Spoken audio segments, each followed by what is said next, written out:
ఆ రీతికి తీసుకొచ్చినారు. ఎన్నో కష్టాలు పడింటారు, ఎంతో డబ్బు పెట్టింటారు. భూమి శిస్తు పన్ను కట్టించుకున్నారు 50 ఏళ్ళ నుంచి. నీటి తీరువా పన్ను కట్టించుకున్నారు. మీటర్ ఇచ్చినారు. కరెంటు బిల్లు కట్టించుకున్నారు. వ్యవసాయానికి ఉచిత కరెంట్ ఇచ్చినారు.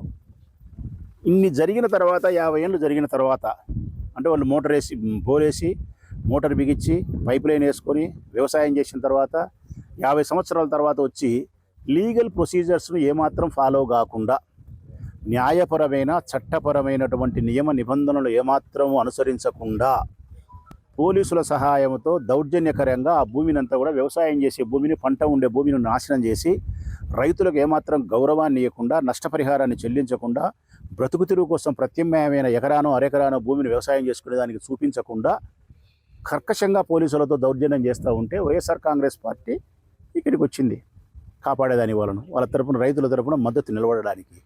ఈ ప్రభుత్వం రైతులకు అనుకూలమా, రైతులకు వ్యతిరేకమా? మీరంటే ఎట్లా ప్రకృతి వైపరీత్యాల వల్ల రైతులకు సంభవించే నష్టాన్ని మీరు ఎట్లా బూడ్చలేరు? పండించిన పంటకు గిట్టుబాటు ధర